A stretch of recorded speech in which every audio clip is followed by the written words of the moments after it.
नमस्कार दोस्तों। आज की कहानी है हाउसवाइफ का बना तमाशा। सुनो शिवानी, कल मेरे ऑफिस के कुछ दोस्त अपनी फैमिली के साथ डिनर करने आएंगे।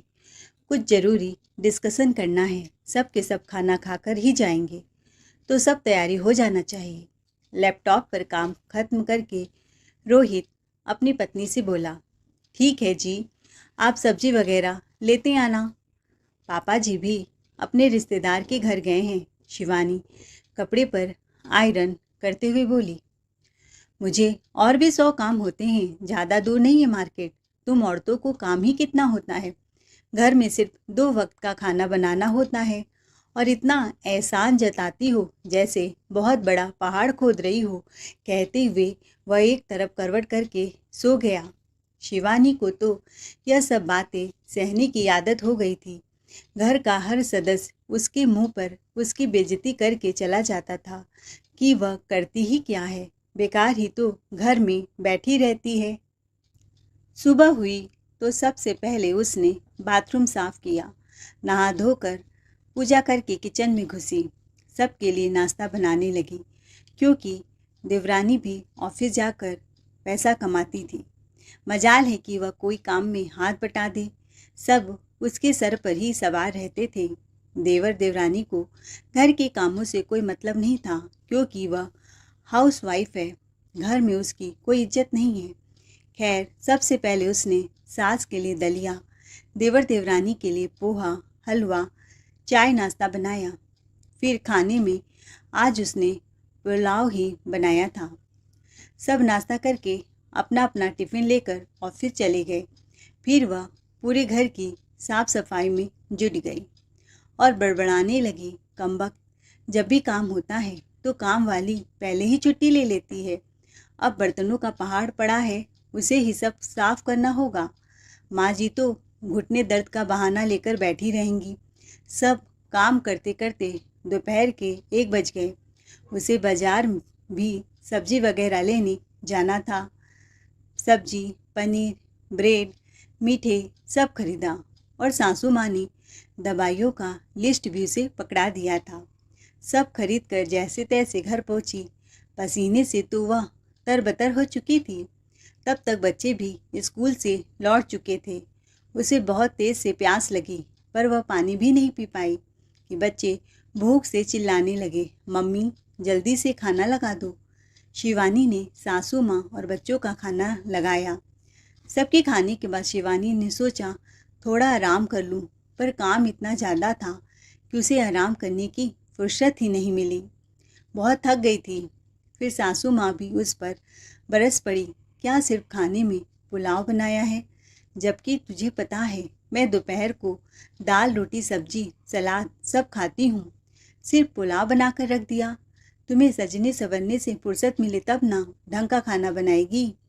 सास कावेरी जी मुंह बनाते हुए बोली, मम्मी जी, मैं बाजार गई थी सब्जियां और फल लाने के लिए। कुछ ज़रूरी सामान लाना था। ऑफिस से इनके कुछ खास दोस्त आने वाले हैं। बहुत काम है, इसीलिए आज कुछ हल्का ही बना दिया। कहते हुए शिवानी जल्दी जल्दी सब्जी काटने के लिए किचन में घुसी। एक तरफ पानी उबलने को रखा और दूसरी तरफ ग्रेवी बनाने लगी। नान के लिए आटा गूंथने लगी। फिर एक तरफ लस्सी और कोल्ड ड्रिंक का इंतज़ाम कर फ्रिज में रख दिया। यह सब करते करते शाम के 4 बज गए।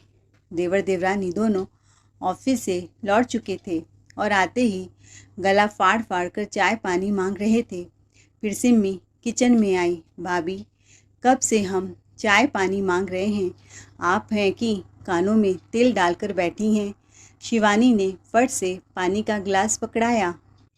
क्या भाभी, इतनी गर्मी में उबला पानी पियेंगे, थोड़ा ठंडा पानी दो ना। दे रही हूँ, शिवानी ने कहा। भाभी कम से कम 2 कप कॉफ़ी ही बना देती। ऑफिस में काम करते करते सिर कितना भारी हो जाता है, यह आप नहीं समझ सकती। आप तो हाउस वाइफ हैं, आराम फरमाती हैं। उफ़ ये गर्मी। भाभी मेरे कमरे में कॉफ़ी लेकर आना, अब तो मुझसे यहाँ खड़ा भी नहीं हुआ जा रहा है। सिम्मी तुम मेरा एक हेल्प कर दो, बैठे बैठे सब्जियां ही काट दो। भाभी तुम मुझसे सब्जियां कटवाओगी, तुम्हें पता है अभी मैं बहुत बड़ी कंपनी में इंटरव्यू देकर आई हूँ। बहुत जल्दी मेरी बड़ी कंपनी में नौकरी लग जाएगी। यह सब काम आपको शोभा देता है।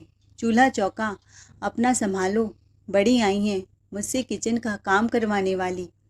बहू, तू इस लड़की से क्या बहस कर रही है? अपना काम कर, कावेरी जी ने जोर से कहा। सिमी तो अपने कमरे में चली गई और पलंग पर पैर पसार कर मैगज़ीन पढ़ने लगी। जबकि उसे पता था घर में मेहमान आने वाले हैं, फिर भी उसने हाथ बटाने की कोशिश भी नहीं की। चाय पानी देने के बाद दोबारा से मेहमानों के लिए खाना पीना बनाने में लग गई। बूंदी का रायता, कस्टर्ड बनाकर फ्रिज में रखा। नाश्ते में कटलेट, सैंडविच और छोले। खाने में पुलाव, शाही पनीर, 2 सब्जियां, पूरी का इंतज़ाम किया। इतना स्पीड से काम कर रही थी शिवानी कि कोई भी उसे देखा तो तरस खा जाता। तब से 5 भी बज गए। रोहित ऑफिस से लौट आया और आते ही बोला, शिवानी, कहीं कोई कमी नहीं है ना? मेरे दोस्त 6 बजे तक आ जाएंगे। हाँ हाँ, सब हो गया है। ठीक है, मैं जल्दी से फ्रेश होकर आता हूँ।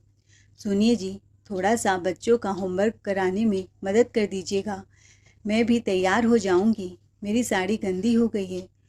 तुम्हें कौन देखने आ रहा है? बस तुम खाना सर्व करने आना और जाकर बच्चों को होमवर्क करा देना। वैसे भी चाहे जितना भी तैयार हो जाओ, नज़र तो वैसे ही आओगी।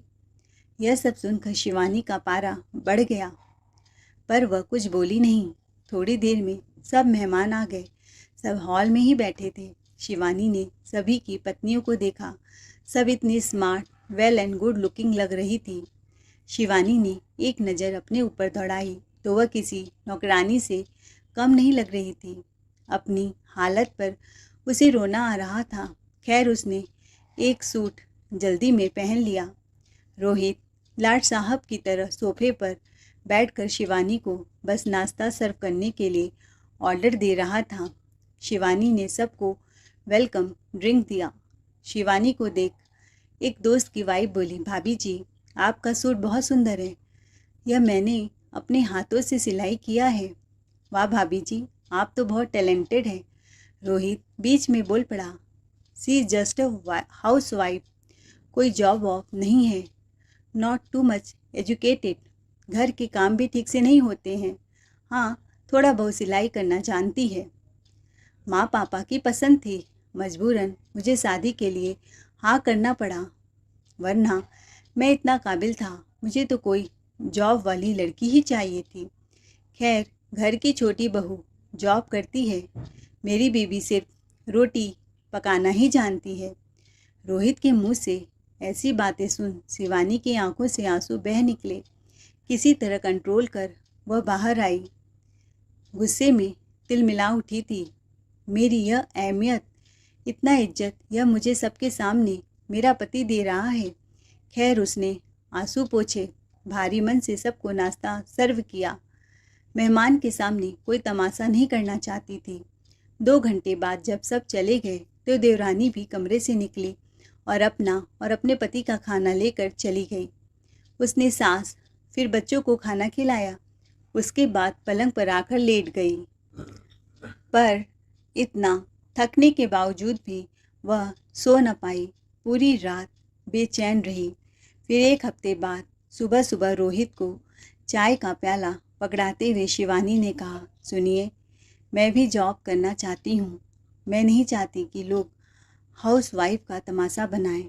यह सुनते ही रोहित के हाथ का चाय का प्याला छूट गया और हंसते हुए बोला, तुम पागल हो गई हो? किसकी देखा देखी कर रही हो? क्या कमी है कि तुम जॉब करने की बात कर रही हो? इस घर की बहुएं जॉब नहीं करती हैं। वाह, घर की छोटी बहू सिम्मी तो जीन्स पहनकर ऑफिस जाती है। ओहो, यह बात, उसकी तुलना तुम अपने से मत करो। वह तो पढ़ी लिखी है और शादी से पहले ही जॉब करती थी। उसने MBA की डिग्री ली हुई है। तुम तो सिर्फ होम साइंस में ग्रेजुएट हो, थोड़ा बहुत सिलाई जानती हो। उस बल पर क्या कर लोगी? वह भी पता नहीं किस गांव से कोई झूठी डिग्री लेकर बैठ गई हो। मुझे क्या पता, कहते हुए रोहित उसका फिर से मजाक बनाने लगा और तुमने सोचा है तुम जैसी लड़कियों को जॉब देगा कौन? 2-4 हज़ार रुपये कमा कर क्या उखाड़ लोगी? बड़ी आई हैं नौकरी का सपना देखने वाली। अब जाओ किचन में नाश्ता बनाओ, मुझे ऑफिस के लिए लेट हो रही है। पुरुष अहंकार से भरकर रोहित कहता है। रोहित की बात फिर से कांटे की तरह शिवानी को चुभ जाती है, पर आज जैसे शिवानी बर्दाश्त बिल्कुल नहीं करने वाली थी, क्योंकि बार बार उसे नीचा दिखाया जा रहा था। आज उसके आत्मसम्मान पर चोट किया जा रहा था। इसीलिए वह जोर से तेज आवाज़ में कहती है, अब मैं नौकरी करके रहूँगी, अपने पैरों पर खड़ी होके दिखाऊंगी। चाहे थोड़े पैसे हो पर खुश तो रहूँगी। अपनी हर छोटी छोटी ज़रूरत के लिए मुझे आपके सामने हाथ फैलाने की ज़रूरत नहीं पड़ेगी। तंग आ गई हूँ आपकी जली कटी बातें सुन सुनकर। बहुत अपमान कर लिया आपने मेरा। रोहित कहता है, क्या टैलेंट है तुम में जो इतना गला फाड़ रही हो? मैं नौकरी करके दिखाऊंगी अपने बल पर, मुझे तुम्हारी मदद की कोई ज़रूरत नहीं है। शिवानी इतना तेज तेज चिल्ला रही थी कि आवाज़ बाहर तक जाने लगी। यह सुन सासू माँ कावेरी जी अंदर आई। क्यों नहीं मिलेगा जॉब मेरी बहू को? क्या कमी है बहू? तू इसकी बात पर ध्यान मत दे, मेरे तरफ से तुझे पूरा इजाज़त है। जब छोटी बहू सिम्मी और मेरी शादीशुदा बेटी नौकरी कर सकती है तो बड़ी बहू क्यों ना करे? मेरे लिए दोनों बहुएं और बेटी बराबर है। बहू तू आज से नौकरी ढूंढने शुरू कर दे। ऐसा कहते हुए प्यार से उसके सिर पर हाथ फेरने लगी। हमेशा से बड़ी बहू के हर काम में विरोध करने वाली, टोका टाकी करने वाली सासू माँ आज एकदम से कैसे मान गई? शिवानी को बहुत हैरानी हुई, पर खुशी भी हुई। शिवानी को आज भी याद है जब वह शादी करके आई थी तो उसने स्कूल में टीचर के लिए आवेदन पत्र दिया था, तो सास ससुर दोनों ने उसके अपॉइंटमेंट लेटर फाड़ दिए थे कि इस घर की बहुएं बाहर काम करने के लिए कदम नहीं निकालेंगी। आज बिना कहे उसे नौकरी के लिए इजाज़त दे दी। यह बात शिवानी को कहीं न कहीं हजम नहीं हो रही थी। इसीलिए वह रात को दवा और दूध देने अपनी सासू माँ के कमरे में गई और उनके पैरों पर मसाज करते हुए अपने दिल की बात अपने सास के सामने रख दिया। माँ जी, जब शादी के समय आई थी एक बार तो आपने मेरी नौकरी का आवेदन पत्र ही फाड़ दिया था, तो आज इतने सालों बाद आप कैसे मान गई? कावेरी जी बोली, बहू मैं जानती थी तेरे मन में बार बार यह सवाल उठ रहे होंगे। फिर हंसते हुए बोली, बड़ी बहू मुझे तेरी आंखों में वह दर्द दिखता है जो किसी को दिखाई नहीं देता। जब तू अपने पति से छोटी छोटी चीज़ों के लिए हाथ पसारती है तो रोहित तुझ पर कितना खींचता है, और तो और कभी कभी तुझे वह चीज़ मिलती भी नहीं है। फिर तेरी छोटी देवरानी अपने पैसों से घर में ऐश करती है, अपनी मनमर्जी से होटल में घूमती है, ऑनलाइन रोज़ नई नई चीज़ों की शॉपिंग करती है। तू तो अपनी सारी इच्छाओं का गला घोट देती है। तू घर के सारे सदस्य के लिए एक टांग पर खड़ी रहती है और बदले में सब तुझे कहते हैं तू करती क्या है? तो तेरा मन अंदर से कितना दुखी हो जाता है। घर का, सास ससुर का, अपने बच्चों, ननंद देवर देवरानी सबकी जिम्मेदारी तेरे कंधों पर है। सिम्मी तो कोई काम में हाथ नहीं बटाती है, हर समय नौकरी का बहाना बनाती है। बहुत जी लिया तूने सबके लिए, अब अपनी ज़िंदगी अपने शर्त पर जीना सीख। एक हफ्ते पहले रोहित अपने दोस्तों के सामने तेरा कितना मजाक बनाया था, उसके सब तुझे तीर की तरह चुभे होंगे। मुझे सब पता है, इसीलिए तूने अपने पैरों पर खड़ा होने का फैसला किया है, तो तेरा फैसला सही है बहू। एक और बात, मेरे साथ भी कुछ ऐसे ही सलूक होता था, इसीलिए तेरे मन की पीड़ा मैं अच्छे से समझ सकती हूँ। मुझे भी सबकी उलाहने सुनने को मिलते थे। मैं घर की बड़ी बहू थी, सबकी जिम्मेदारियाँ बखूबी निभाती थी, लेकिन जब मेरी देवरानियाँ आईं तो वह नौकरी पेशा थी। कभी किचन में उन्होंने झाँका ही नहीं, बस खाना खाने के लिए आती और स्कूल पढ़ाने चली जाती थी। सास भी देवर देवरानी का ही साथ देती थी। बेचारे बाहर काम करके कितना थक जाते हैं। तू करती ही क्या है कावेरी? कितना काम ही होता है घर पर। एक दिन की बात ज़रूरत से ज़्यादा बढ़ गई। मेरी तबीयत ठीक नहीं थी। इसके बावजूद मैंने सुबह उठकर देवर देवरानी, सास ससुर सबके लिए पोहे बनाकर रख दिए और अपने कमरे में आराम करने चली गई। जब मेरा देवर नाश्ता करने आया तो पोहे देखकर मुंह बनाते हुए बोला, भाभी को नाश्ता बनाने के नाम पर रोना आता है। तुम ही करो ऐसा बकवास नाश्ता। इंसान दिन भर काम में माथा पच्ची करता है पर खाने में क्या मिलता है? सूखा पोहा। देवर देवरानी बिना नाश्ता किए ऑफिस चले गए। मेरी सास ने उस दिन मुझे खूब खरी खोटी सुनाया। कुछ ढंग का बना लेती तो तेरा क्या बिगड़ जाता। पता नहीं कितना बीमारी का नाटक करती है। खुद को तो बिस्तर पर आराम करना ही पसंद है। बेचारे भूखे चले गए और पैसा कमाना आसान बात नहीं है कावेरी। तेरे बस की बात नहीं है। यह सुनकर मुझे बहुत गुस्सा आया। मैं बाहर आकर बोली, माँ जी, कल से मैं भी कोई नौकरी करने जाऊंगी, ढूंढ लूँगी। देवर देवरानी से बोलो अपना काम खुद कर ले, मैं किसी की नौकरानी नहीं हूँ। पर तेरे ससुर ने, किशोर जी ने मेरा कड़ा विरोध किया। मुझे नौकरी करने की इजाज़त नहीं दी। मैं घर में ऐसी बेइज्जती सबकी सहती रही, कभी पैसे के मामलों में, कभी पढ़ाई, तो कभी बोलने रहने सहने के ढंग में। हर बार मुझे कम आका जाने लगा। मैं अपने ससुराल में बहुत घुट घुट कर जीवन जिया है। बड़ी बहू थी तो मन मार कर जीने की आदत सी हो गई, पर तेरे साथ ऐसा नहीं होने दूंगी। आखिर तू मेरी बड़ी बहू है और बहू बेटियों से कम नहीं होती। कहते हुए कावेरी जी की आंखें आंसुओं से भीग गए। मैं नहीं चाहती कि कोई बहू अपने ससुराल में अपनी ज़िंदगी घुट घुट के जिए। तेरे बच्चे बड़े हो गए हैं तो कल से नौकरी ढूंढने जाएगी। नाश्ता बनाकर जो भी कमाएगी, भले ही तू 2 पैसे ही कमाए, पर शान से जिएगी ना, और तेरी भी सब इज्जत करेंगे। कावेरी जी की आप बीती सुनकर शिवानी का दिल भर आया। फिर सासू माँ को गले लगाकर कहती है, माँ जी, आज से पहले तक मैंने आपके बारे में कितना गलत सोचा था कि आप बहुओं में भेदभाव करती हैं। मैं खुलकर जी नहीं सकती यहाँ पर आप तो मेरी सबसे अच्छी मार्गदर्शिका और हमदर्द निकली। मैं आपका सर नीचे नहीं झुकने दूंगी।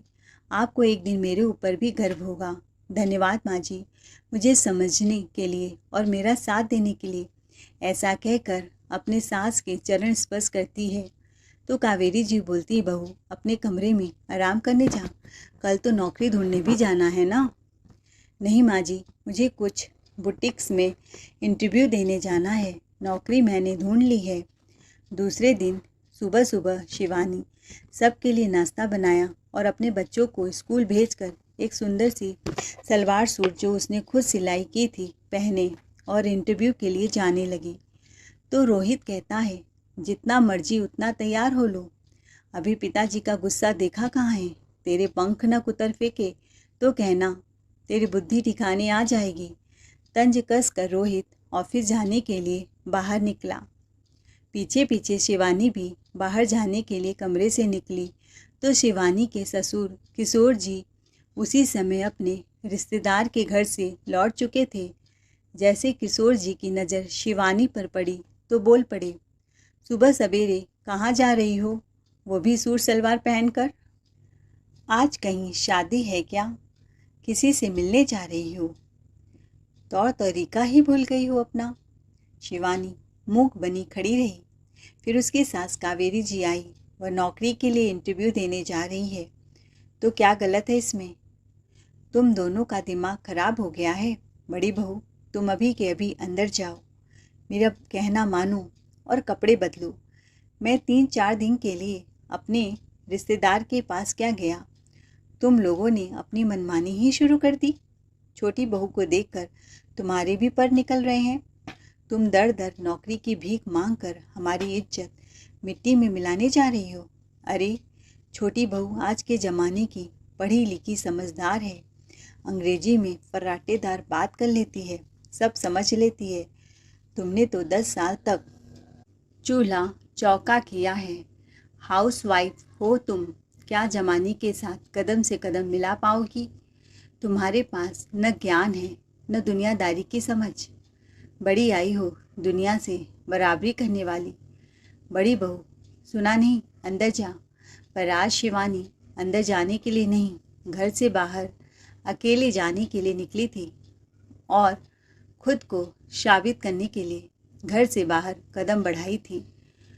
जवाब देना शिवानी ने शुरू किया तो वह चुप ही नहीं हुई। बाबूजी, अगर मुझे दुनियादारी की समझ नहीं है तो घर का कब से बंटवारा हो चुका होता। यह मेरे संस्कार है कि मैं इतने सालों से अकेली इस घर में पीसती रही। देवरानी को आए इस घर में 5 साल हो गए। कभी मैंने एक काम के लिए जोर ज़बरदस्ती नहीं किया और छोटी बहू को जीन्स पहनने कपड़ों की छूट मिलती है और बड़ी बहू सलवार सूट में भी गंवार नजर आती है। क्यों हर बार मेरी तुलना सिमी से की जाती है?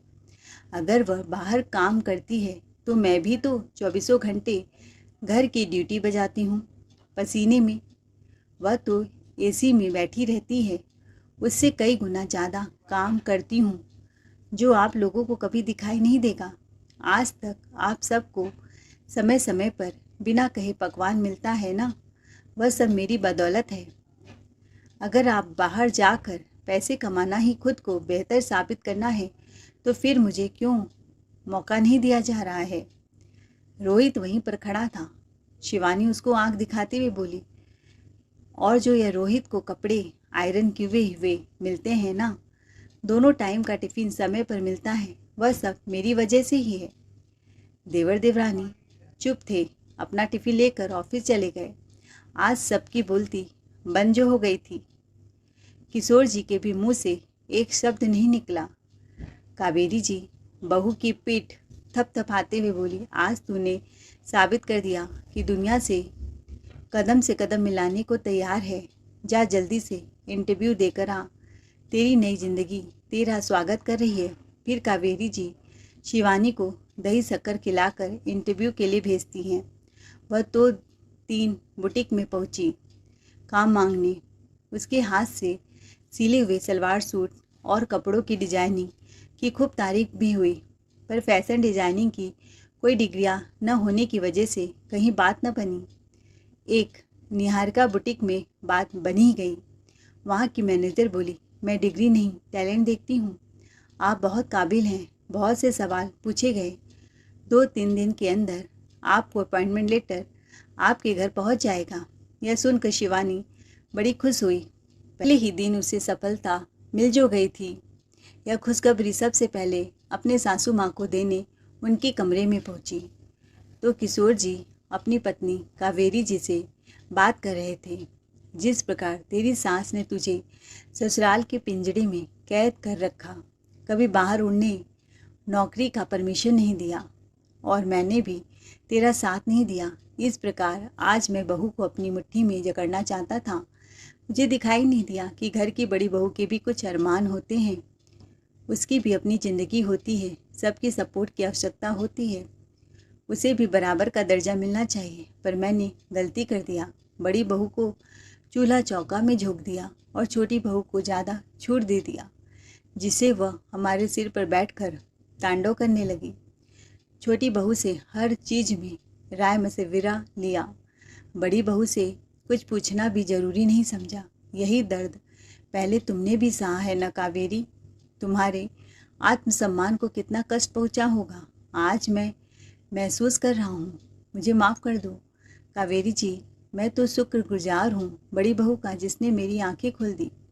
दिल के जख्म इतने जल्दी भर नहीं जाते किशोर जी, कावेरी जी ने कहा।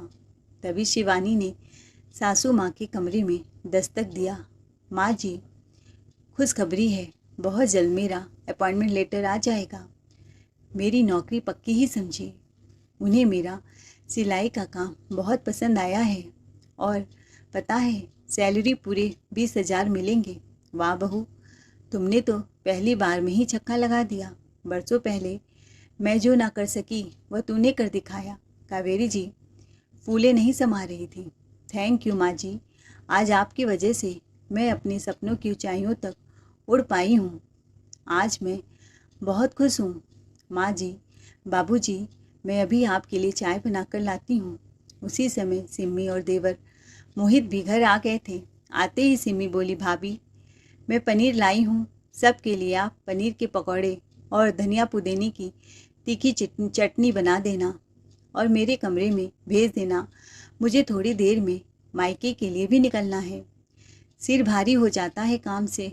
ऐसा कहते हुए वो अपने कमरे में घुस गई और दरवाज़ा बंद कर दिया। किशोर जी बड़ी बहू से बोले, बहू, पनीर फ्रिज में डालकर तुम भी रेस्ट करने जाओ, तुम भी थक गई होगी। 2-3 दिन में तुम्हारा काम शुरू हो जाएगा। यह सुनकर शिवानी को बड़ी हैरानी हुई। वह अपने कमरे में आराम करने चली गई। थोड़ी देर तक पनीर के पकौड़े, चाय पानी सिम्मी के कमरे तक नहीं पहुंचा तो वह झुंझलाते हुए कमरे से बाहर निकली। भाभी, आप अपने कमरे में सो रही हैं। भूख के मारे मेरे पेट में चूहे दौड़ रहे हैं। कितना आराम करती हैं आप, घर में बैठे बैठे क्या काम करती हैं। किशोर जी बाहर निकल कर आए और तेज आवाज़ में बोले, बड़ी भाभी को ऑर्डर देते हुए तुम्हें शर्म नहीं आती। 2-3 दिन में उसकी नौकरी लग जाएगी, इसीलिए अच्छा होगा तुम सबके लिए अपनी अपनी जिम्मेदारी उठा लो आज से। कावेरी जी, सिम्मी बहू को उसकी ड्यूटी बता दो। अब से शिवानी बहू अकेले काम नहीं करेगी। इस घर में कोई किसी का नौकर नहीं है। बाहर से काम करके थक कर वह भी आई है। पहली बार किशोर जी के मुंह से बड़ी बहू की तारीफ सुन उसकी आंखें बाहर निकल आई। अब तो उसका सिर दर्द और भी बढ़ गया। उसे बड़ा घमंड था ना नौकरी का, आज सब उतर चुका था। सिम्मी भी किचन में अब से सबका खाना बनाकर ऑफिस जाने लगी। उसकी तो हालत खराब होती जा रही थी। पहले खाना बना बनाया ले जाने की आदत जो पड़ चुकी थी। रौब झाड़ने की आदत बहुत बुरी होती है। अब सब घर में बड़ी बेसब्री से अपॉइंटमेंट लेटर का इंतज़ार कर रहे थे, पर 2-3 दिन बीत गए, अपॉइंटमेंट लेटर नहीं आया तो शिवानी का दिल टूट सा गया। उसे लगा सच में वह कुछ नहीं कर पाएगी। उन्होंने बस ऐसे ही मजाक में बोल दिया होगा। कावेरी जी अपनी बहू का हौसला देते हुए बोली, बहू, कोई बात नहीं, फिर से कोशिश कर, इतना जल्दी हिम्मत मत हार। अगर हार जाएगी तो आगे कैसे बढ़ेगी। मुझे अपनी बहू पर पूरा भरोसा है। पर माँ जी, उन्होंने कहा था कि अपॉइंटमेंट लेटर 1 तारीख तक आ जाएगा और 10 तारीख तक मुझे ज्वाइनिंग भी करना था, पर आज तो 7 तारीख हो गई, अभी तक अपॉइंटमेंट लेटर नहीं आया और आगे दिवाली की छुट्टियां भी शुरू हो जाएंगी। तो दिल छोटा मत कर। दिवाली की छुट्टियां ख़त्म होने के बाद तो फिर से नए सिरे से काम खोजने की तलाश करना। ठीक है मम्मी जी। शिवानी बहुत उदास थी, पर दिवाली आने थी तो घर की साफ सफाई की ड्यूटी भी उसी को दी गई थी। वह उदास मन से सब घर की साफ सफाई कर रही थी। तभी उसका पति रोहित आया और बोला, क्या हुआ, कोई अपॉइंटमेंट लेटर नहीं आया। तब तो बड़ा चिल्ला रही थी, कह रही थी कि मैं नौकरी करके दिखाऊंगी, कमाकर अपने पैसों में पैसे दिखाऊंगी। निकल गई सारी हेकड़ी। फिर से रोहित उसका मजाक बनाकर चला गया। सिम्मी भी कहाँ पीछे हटने वाली थी। भाभी, कोई नौकरी मिली भी थी कि बस ऐसे ही बाबूजी के दिल में जगह बनाने के लिए झूठ बोल दिया था। जब नौकरी नहीं मिली है तो जाकर किचन संभालो, मैं क्यों काम करूं? कम से कम मुझे चैन से जीने दो। मेरे कमरे में चाय पानी भेज देना। शिवानी उसका मुंह ताकती रह गई। वह नजरें झुकाकर देवरानी के कमरे में चाय पानी देने पहुंच गई। सिम्मी हमेशा की तरह अंग्रेजी मैगजीन पढ़ रही थी। शिवानी दिवाली की साफ सफाई में जुट गई, पर उसका दिल आज कामों में नहीं लग रहा था। फिर भी छत से लेकर बालकनी के कोने कोने की सफाई करने लगी। फिर स्टोर रूम में सफाई करने पहुंची। वहाँ पर बहुत सी मैगजीन पड़ी थी, शायद वह सिम्मी की होगी। एक अंग्रेजी की मैगजीन में धूल मिट्टी झाड़ते समय उसमें एक लेटर पड़ा हुआ मिला, जिसे देखकर पहले तो वह खूब रोने लगी, फिर खुशी से झूम भी उठी। भागते भागते सासू माँ के कमरे में गई। माँ जी, माँ जी। हाँ बहू, इतना हाँफ क्यों रही है? माँ जी, मेरा अपॉइंटमेंट लेटर आ गया है। यह मुझे स्टोर रूम की सफाई करते समय इस बुक में मिला। पर आज तो आखिरी ज्वाइनिंग का दिन है। अगर मैं 10 बजे तक नहीं पहुंची तो फिर मुझे नौकरी नहीं मिलेगी। अभी तो 9:30 बज गए हैं। तू सारे काम छोड़, मैं तेरे बाबूजी से कहती हूँ, वह तुझे गाड़ी से छोड़ आएंगे। जल्दी से तू तैयार हो जा। फटाफट शिवानी अपने बुटीक पहुँचती है। उसका पहला दिन काम का था। वह लेट नहीं होना चाहती थी। खुशी से उसके आंसू बहने लगे जो रुकने का नाम ही नहीं ले रहे थे। बुटीक की मैनेजर कहती है, क्या हुआ मिसेस शिवानी? वह सिर ना में हिलाती है। इस घड़ी का वह बहुत बड़ी बेसब्री से इंतजार कर रही थी। उधर कावेरी जी किताब उलट पुलट कर देख रही थी कि यह मैगजीन किसकी है। तो उन्हें ध्यान आया, ऐसी किताबें सिर्फ सिम्मी ही पढ़ती है। वह समझ गई यह सब उसकी सोची समझी चाल है। कावेरी जी चिल्लाते हुए बोली, यह तेरी किताब है ना? जी मम्मी जी, यह मेरी किताब है, पर आपको कहाँ मिली? यह स्टोर रूम में पड़ी थी और इसमें शिवानी का अपॉइंटमेंट लेटर था। कहाँ से आया? सच सच बोल। इतने में किशोर जी भी लौट आए। हाँ सिमी, तू सच बताती है कि मैं तेरी अभी ही नौकरी की अकड़ निकाल दूँ, तेरी नौकरी छुड़वा दूँगा। नहीं नहीं बाबूजी, यह मैंने ही उस दिन कोरियर वाला घर आया था तो मैंने अपॉइंटमेंट लेटर उसके हाथों से ले लिया, पर मैंने इसे छुपा दिया था क्योंकि मैं नहीं चाहती थी कि भाभी नौकरी करे और मैं घर का काम करूं। तू तो कहती थी तेरी भाभी घर में बैठी रहती है, हाउसवाइफ है, क्या काम ही होता है इन्हें। मुझे माफ़ कर दीजिए बाबूजी, मैं दीदी की हमेशा किचन में अब से मदद करूंगी। इतने में रोहित भी कमरे से बाहर आ गया। बेटा, तू भी तो अपनी पत्नी के खिलाफ रहता था, हमेशा उसके कामों का विरोध करता था। देख, आज तेरी हाउसवाइफ अपने सपनों की उड़ान भरने गई है। आखिर मेरी बहू ने साबित कर दिया कि उसमें भी काबिलियत है। हाँ माँ, मुझे माफ़ कर दो, मुझसे गलती हो गई। माफ़ी मुझसे नहीं, बहू से मांगना। जब वह काम से लौट कर आएगी तूने उसका दिल बहुत दुखाया है। और चुटकी बजाते हुए किशोर जी सिम्मी को ऑर्डर देते हैं, तेरी यही सज़ा है कि तू आज छुट्टी ले और सबके लिए मुंह मीठा करने के लिए खीर बना। दोस्तों, आपको आज की कहानी कैसी लगी? कमेंट में अपनी राय ज़रूर बताएं। कहानी अच्छी लगी हो तो चैनल को लाइक शेयर सब्सक्राइब ज़रूर करें। Thanks for watching ARK voice.